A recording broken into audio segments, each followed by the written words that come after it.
Assalamualaikum warahmatullahi wabarakatuh. Saya mengucapkan terima kasih kepada Ustazah Badriah kerana memberi peluang untuk kami membuat pembintangan pada hari ini.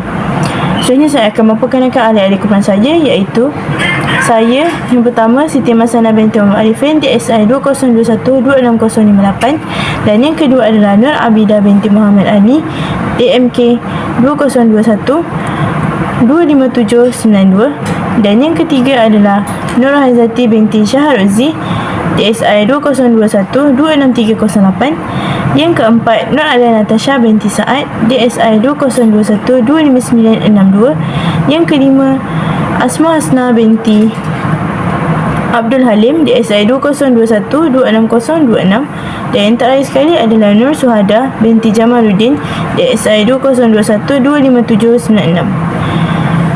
Pada hari ini, grup kami akan membentangkan tentang tajuk globalisasi, dan movie yang telah kami pilih adalah Doctor Strange. Seterusnya, saya akan memberikan slide ini kepada Abidah untuk meneruskan bahagian pengenalan. Assalamualaikum warahmatullahi wabarakatuh. Nama saya Nur Abidah binti Muhammad Ali dari kelas DMK 3A, Norm Matric DMK 2021-25792. Saya akan terangkan pengenalan filem Doctor Strange. Menurut Spider-Man No Way Home, Doctor Strange bukanlah Sorcerer Supreme. Stephen Strange iaitu Benedict Cumberbatch memberitahu Peter Parker, Tom Holland, bahawa dia bukan sarjana seni mistik. Kemarahan Strange membayangkan bahawa tidak menjadi Sorcerer Supreme menyakitinya secara jujur. Penyokong Doctor Strange berharap watak Benedict Wong akan dapat mengembalikan semula tajuk buku komiknya. Sarjana seni mistik pasti akan menjadi terkenal, tetapi doktor yang baik mempunyai lebih banyak risiko. Jika Wong meninggal dunia atau sebaliknya, tidak dapat memenuhi tugasnya sebagai Sorcerer Supreme, ia mungkin bertindak sebagai pendorong kepada Strange untuk akhirnya menerima gelaran itu. Istilah ini diberikan kepada pengamal seni mistik yang mempunyai lebih banyak kuasa dan kebolehan ajaib daripada entiti lain di alam mereka. Tugas untuk melindungi planet ini dilaksanakan oleh Sorcerer Supreme yang membina penghalang mistik yang mempertahankan daripada pencerobohan dari dunia lain. Dalam komik, Stephen Strange mengambil alih tugas itu selepas mentornya dan bekas Sorcerer Supreme, The Ancient One, meninggal dunia. Ketidakpuasan hati Dr. Stephen Strange boleh disimpulkan dalam satu perkataan, iaitu pengetahuan. Sekian daripada saya akan serahkan slide seterusnya kepada Nur Rohaizati binti Syahruzzi. Bismillahirrahmanirrahim. Assalamualaikum warahmatullahi taala wabarakatuh. Terima kasih kepada saudari Nur Abidah. Terlebih dahulu, izinkan saya memperkenalkan diri saya. Nama saya Nur Rohaizati binti Syahruzzi, memegang nombor matrik DSI 2021-26-308. Saya daripada kelas DSI 3B. Baiklah, apa yang saya akan terangkan adalah sambungan daripada pengenalan yang telah diterangkan sedikit daripada saudari Nur Abidah sebentar tadi. Okey, dalam komik, Stephen Strange mengambil alih tugas itu selepas mentornya dan bekas Sorcerer Supreme, The Ancient One, meninggal dunia. Ketidakpuasan hati Dr. Stephen Strange boleh disimpulkan dalam satu perkataan sahaja, iaitu pengetahuan. Okey, pengetahuan. Dalam komik, Strange menggunakan kuasa teleportasi awal dan unjuran astralnya untuk mendapatkan akses dan juga membaca seberapa banyak buku yang boleh daripada perpustakaan Kamar-Taj. Menjadi Sorcerer Supreme akan membolehkannya mencapai pencariannya untuk pengetahuan muktamad sebagai sarjana seni mistik.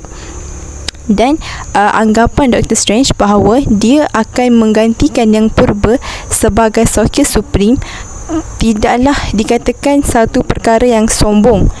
dia perlu mendapatkan kedudukannya di kalangan pembela lain yang hebat di multiverse untuk menjadi Sorcerer Supreme.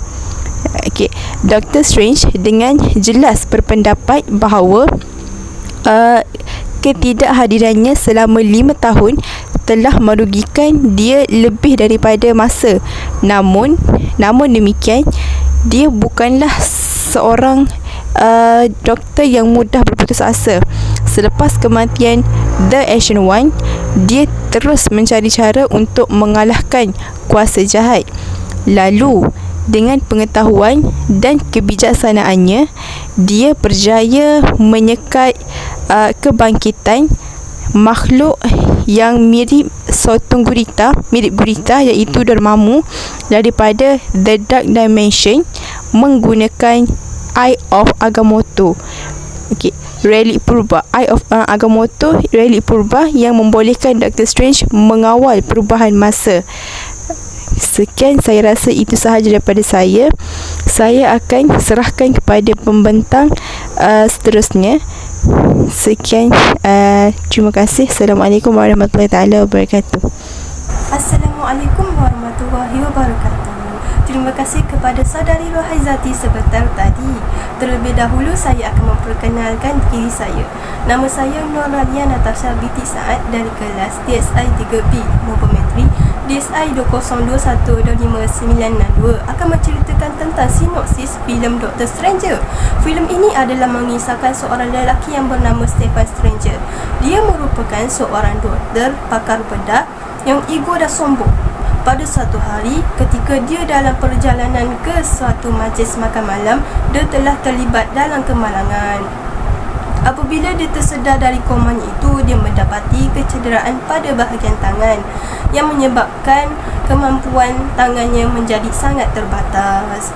Oleh itu, dia bertekad untuk menyembuhkan tangannya dengan berusaha untuk mencari penawar bagi memulihkan tangannya dengan apa cara sekalipun. Seterusnya, perjalanan dia ke negara Kathmandu, Nepal telah mempertemukan dia dengan seorang ahli sihir bernama The Ancient One. Pertemuan kali pertama tidak berhasil kerana sikap ego dan sombong Stephen Stranger. Oleh hal yang demikian, Stephen Stranger terpaksa merendah diri dan mengurangkan sikap sombong itu demi menyembuhkan anggota tangannya itu. Akhir dari usaha dan tekadnya untuk menyembuhkan tangannya, dia telah berjaya disembuh. Dan Stephen Stranger ini telah menguasai ilmu magic yang menyebabkan dia perlu melindungi bumi daripada penjajah-penjajah dari planet luar. Sekian, itu saja daripada saya. Saya serahkan kepada saudari Mas Yana. Binti Mu'arifin DSI 2021-2608 akan menyambung pada bahagian watak dan perwatakan. Bagi watak utama yang telah saya kemukakan di sini terdapat dua, iaitu Benedict Cumberbatch yang dikenali sebagai Doctor Strange. Doctor Strange ini dikenali sebagai watak dalam cerita ini adalah dia sebagai seorang yang mengetahui mentera-mentera yang terlarang. Lalu dia ni telah dikejar oleh ahli sihir jahat kerana mentera-mentera yang tidak patut diketahuinya atau perkara-perkara yang tidak patut diketahuinya. Seterusnya, watak utama yang kedua adalah Ancient One, ataupun nama sebenar dia adalah Tilda Swinton. Ancient One ni, watak dalam movie ni adalah seorang yang tegas kerana pada mulanya dia tidak mahu mengajar Strange atau yang dikenali Doctor Strange ilmu sihir kerana sikap angkuhnya. Tetapi pada bahagian mana pun, Ancient One ni adalah seorang yang baik kerana pada akhirnya dia sanggup untuk mengajar ilmu seni mistik untuk mengetahui dunia dimensi kepada Doctor Strange, sehingga sanggup menolong Doctor Strange melawan Cassius sehingga terkorban. Cassius tu macam ahli sihir yang jahat. Seterusnya, watak-watak tambahan yang terdapat dalam filem ini. Watak-watak tambahan yang terdapat dalam filem ini ada beberapa yang telah saya kemukakan di sini, iaitu yang pertama adalah Benedict Wong yang dikenali sebagai Wong, dan Conchita Gomez sebagai American Keith. Mereka berdua ni adalah merupakan orang yang bersama-sama dalam menolong Doctor Strange untuk melarikan diri daripada The Demon, dan mereka juga berani dalam menempuh segala kesukaran. Seterusnya, watak tambahan yang lain adalah seperti watak Jofo yang dikenali sebagai Komodo, Captain Carter, Black Dart dan Professor X dan lain-lain. Mereka semuanya adalah ahli-ahli anggota Illuminati dan mereka juga adalah orang yang telah berjaya menewaskan Thanos. Mereka juga seorang yang berpendirian tinggi dan berani dalam menyelamatkan bumi mereka yang tercinta. Sekian sahaja daripada saya. Seterusnya saya akan memberikan pembentang ini kepada pembentang seterusnya. Terima kasih. Assalamualaikum warahmatullahi wabarakatuh. Saya Asma Hasna binti Abdul Halim, nombor metri DSI 2021260026 daripada kelas DSI 3A. Saya akan kupaskan sedikit mengenai subtema yang kami perolehi, iaitu globalisasi. Baiklah, globalisasi ini merupakan proses yang membolehkan sesuatu aktiviti seperti ekonomi, kebudayaan dan sebagainya, serta diperluaskan ke peringkat antarabangsa dan seluruh dunia. Unsur globalisasi yang terdapat dalam filem ini ialah pencampuran budaya luar, antaranya Hollywood dan Asia. Namun begitu, filem ini telah dirakamkan dengan berlatar belakangkan oleh beberapa negara, antaranya ialah New York, London, Nepal dan Hong Kong. Filem ini mengisahkan seorang pakar bedah saraf yang sangat mahir dalam mengendalikan pesakitnya yang bernama Dr. Stephen Strange. Kehidupannya mula berubah disebabkan dia mengalami kemalangan tragis yang menyebabkan 10 jari tangannya cedera. Dalam masa yang sama, dia cuba berusaha untuk mencari rawatan yang boleh memulihkan jari tangannya, tetapi hasilnya tidak berubah. Dia juga hampir berputus asa kerana dia tidak dapat memegang satu pun peralatan yang sering digunakan untuk merawat pesakitnya. Pembentangan saya ini akan disambung oleh pembentang seterusnya. Assalamualaikum warahmatullahi wabarakatuh. Nama saya Nur Suhada binti Jamaluddin dari kelas DSI 3A. Seterusnya saya akan meneruskan pembentangan tentang kupasan subtema filem Doctor Strange. Dr. Strange meneruskan perjalanannya untuk mencari penawar bagi menyembuhkan jarinya yang tercedera akibat kemalangan yang telah dia lalui. Disebabkan kemalangan tersebut, tangannya tidak mampu untuk memegang peralatan pembedahan. Seterusnya, pengembaraan tersebut diteruskan ke Nepal untuk mencari sebuah kawasan yang bernama Kamartaj, dan kemudiannya dia telah menemui seorang ahli sihir yang bernama Ancient One. Setibanya dia di sana, dia telah menemukan seni mistik sehingga mengubah hidupnya yang pada mulanya hanyalah seorang pakar bedah di sebuah hospital, kemudiannya berubah menjadi seorang ahli sihir tertinggi. Setelah mempelajari ilmu seni mistik dan dimensi dunia lain. Sekian dari saya, terima kasih. Seterusnya adalah bahagian kesimpulan atau pembentuk. Kesimpulan boleh saya simpulkan atas movie ni adalah movie ni bergenre action movie, dan movie ni terdapat banyak konflik pada setiap scene yang ada. Movie ni juga mesra bagi setiap umur, iaitu daripada kanak-kanak sehingga ke orang tua. Movie ni juga diiktiraf sebagai movie yang mendapat sambutan yang tinggi daripada awal pengeluarannya. Dan movie ni sangat bagus jika ditonton dengan seisi keluarga. Seterusnya itu sahaja daripada kumpulan kami. Sekian, terima kasih.